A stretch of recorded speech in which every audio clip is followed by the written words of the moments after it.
Matius pasal 26. Setelah Yesus selesai dengan segala pengajarannya itu, berkatalah ia kepada murid-muridnya, "Kamu tahu bahwa 2 hari lagi akan dirayakan Paskah. Maka Anak Manusia akan diserahkan untuk disalibkan." Pada waktu itu, berkumpullah imam-imam kepala dan tua-tua bangsa Yahudi di istana imam besar yang bernama Kayafas, dan mereka merundingkan suatu rencana untuk menangkap Yesus dengan tipu muslihat dan untuk membunuh dia. Tetapi mereka berkata, "Jangan pada waktu perayaan, supaya jangan timbul keributan di antara rakyat." Ketika Yesus berada di Betania di rumah Simon si Kusta, datanglah seorang perempuan kepadanya membawa sebuah buli-buli pualam berisi minyak wangi yang mahal. Minyak itu dicurahkannya ke atas kepala Yesus yang sedang duduk makan. Melihat itu, murid-murid gusar dan berkata, "Untuk apa pemborosan ini?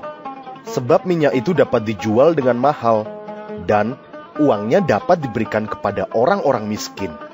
Tetapi Yesus mengetahui pikiran mereka, lalu berkata, "Mengapa kamu menyusahkan perempuan ini? Sebab ia telah melakukan suatu perbuatan yang baik padaku.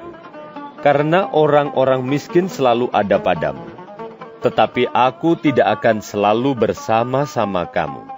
Sebab dengan mencurahkan minyak itu ke tubuhku, ia membuat suatu persiapan untuk penguburanku.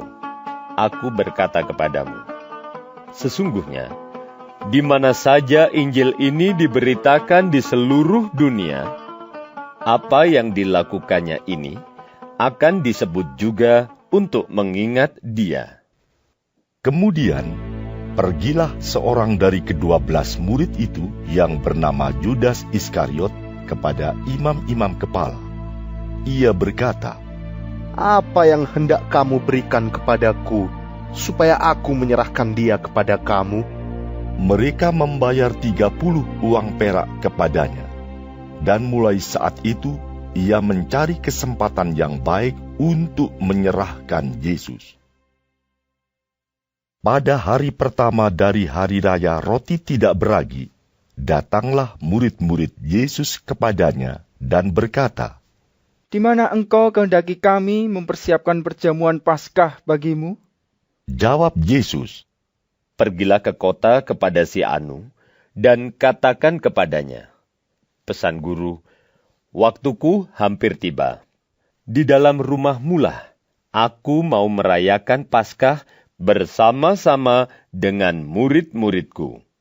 Lalu murid-muridnya melakukan seperti yang ditugaskan Yesus kepada mereka dan mempersiapkan Paskah.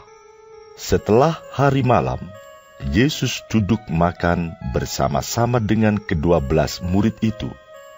Dan ketika mereka sedang makan, ia berkata, "Aku berkata kepadamu, sesungguhnya seorang di antara kamu akan menyerahkan aku." Dan dengan hati yang sangat sedih, berkatalah mereka seorang demi seorang kepadanya, Bukan aku, ya Tuhan."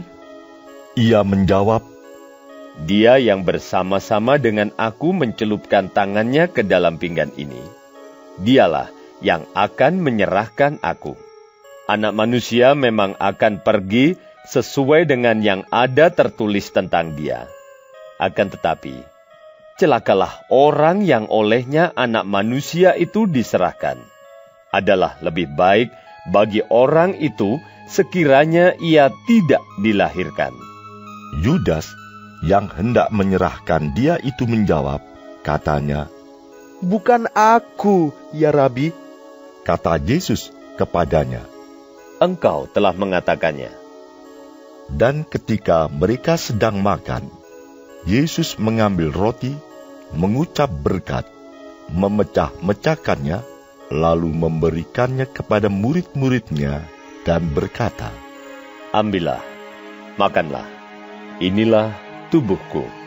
Sesudah itu, ia mengambil cawan, mengucap syukur, lalu memberikannya kepada mereka, dan berkata, "Minumlah kamu semua dari cawan ini, sebab inilah darahku, darah perjanjian yang ditumpahkan bagi banyak orang untuk pengampunan dosa. Akan tetapi aku berkata kepadamu, mulai dari sekarang, aku tidak akan minum lagi hasil pokok anggur ini sampai pada hari aku meminumnya, yaitu yang baru bersama-sama dengan kamu dalam kerajaan Bapa-Ku." Sesudah menyanyikan nyanyian pujian, pergilah Yesus dan murid-muridnya ke Bukit Zaitun. Maka berkatalah Yesus kepada mereka, "Malam ini, kamu semua akan tergoncang imanmu karena aku. Sebab ada tertulis, aku akan membunuh gembala, dan kawanan domba itu akan tercerai-berai. Akan tetapi, sesudah aku bangkit, aku akan mendahului kamu ke Galilea." Petrus menjawabnya, Biarpun mereka semua tergoncang imannya karena Engkau, aku sekali-kali tidak. Yesus berkata kepadanya, "Aku berkata kepadamu, sesungguhnya malam ini, sebelum ayam berkokok, engkau telah menyangkal aku 3 kali." Kata Petrus kepadanya, Sekalipun aku harus mati bersama-sama Engkau, aku takkan menyangkal Engkau. semua murid yang lain pun berkata demikian juga. Maka sampailah Yesus bersama-sama murid-muridnya ke suatu tempat yang bernama Getsemani. Lalu ia berkata kepada murid-muridnya, "Duduklah di sini, sementara aku pergi ke sana untuk berdoa." Dan ia membawa Petrus dan kedua anak Zebedeus sertanya. Maka mulailah ia merasa sedih dan gentar. Lalu katanya kepada mereka, "Hatiku sangat sedih, seperti mau mati rasanya. Tinggallah di sini, dan berjaga-jagalah dengan aku."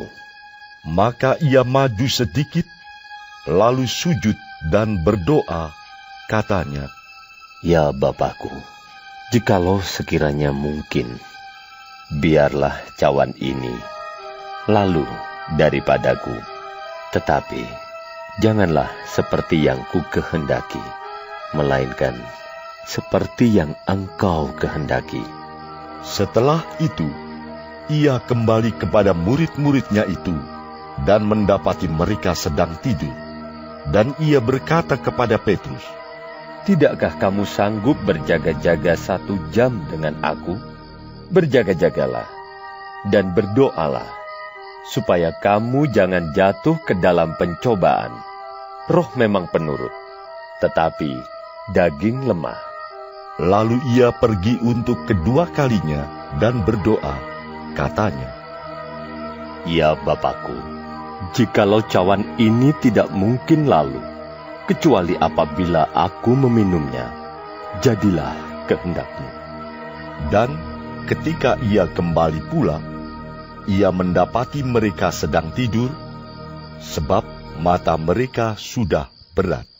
Ia membiarkan mereka di situ, lalu pergi dan berdoa untuk ketiga kalinya, dan mengucapkan doa yang itu juga.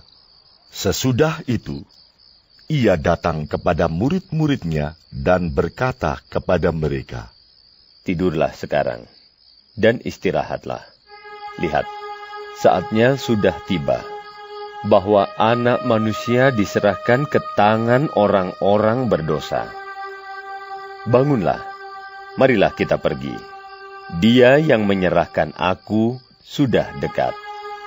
Waktu Yesus masih berbicara, datanglah Yudas, salah seorang dari ke-12 murid itu, dan bersama-sama dia serombongan besar orang yang membawa pedang dan pentung, disuruh oleh imam-imam kepala dan tua-tua bangsa Yahudi Orang yang menyerahkan dia telah memberitahukan tanda ini kepada mereka.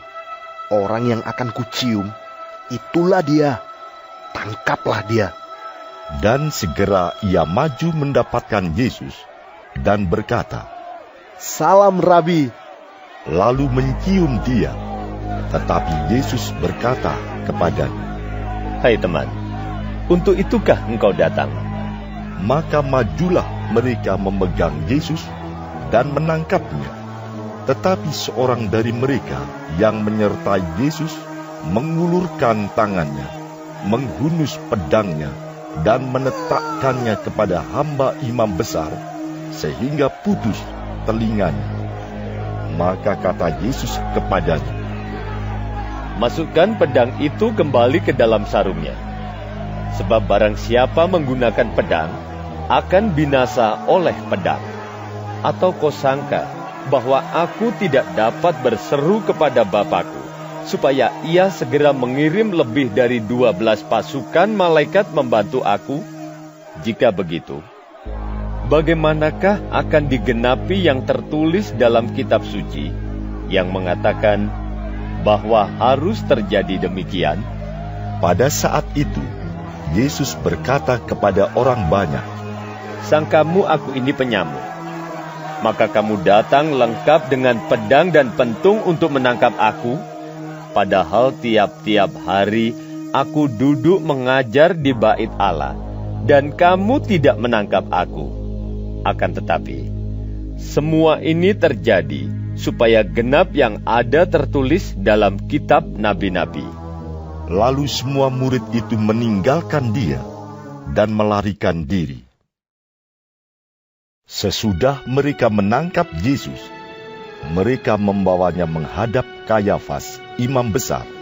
Di situ telah berkumpul ahli-ahli Taurat dan tua-tua, dan Petrus mengikuti dia dari jauh sampai ke halaman imam besar, dan setelah masuk ke dalam, ia duduk di antara pengawal-pengawal untuk melihat kesudahan perkara itu.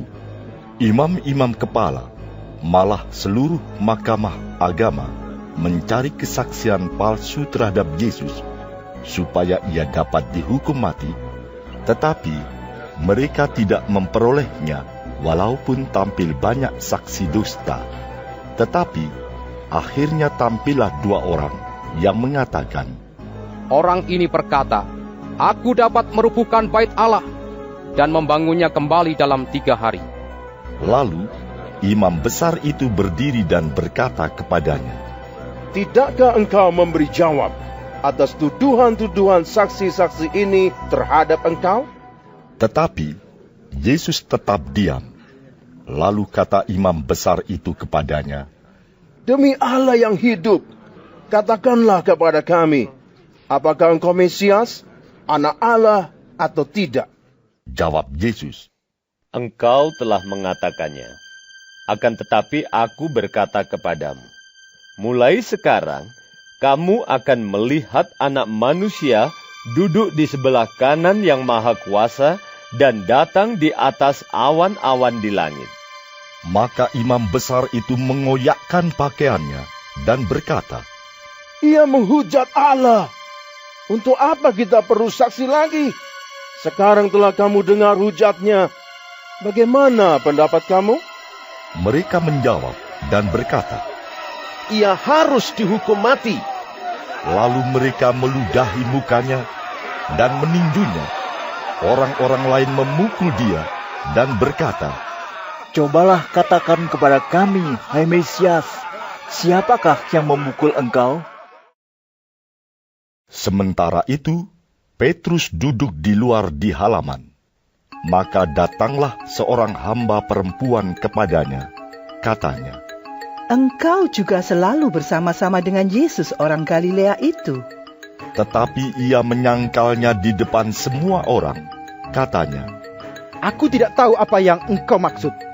ketika ia pergi ke pintu gerbang, seorang hamba lain melihat dia dan berkata kepada orang-orang yang ada di situ, Orang ini bersama-sama dengan Yesus, orang Nazaret itu. Dan ia menyangkalnya pula dengan bersumpah. Aku tidak kenal orang itu. Tidak lama kemudian, orang-orang yang ada di situ datang kepada Petrus dan berkata, Pasti engkau juga salah seorang dari mereka. Itu nyata dari bahasamu. Maka mulailah Petrus mengutuk dan bersumpah. Aku tidak kenal orang itu. Dan pada saat itu berkokoklah ayam. Maka teringatlah Petrus akan apa yang dikatakan Yesus kepadanya. Sebelum ayam berkokok, engkau telah menyangkal aku 3 kali. Lalu ia pergi keluar dan menangis dengan sedihnya. Belum ayam berkokok, engkau telah menyangkal aku 3 kali. Lalu ia pergi keluar dan menangis dengan sedihnya.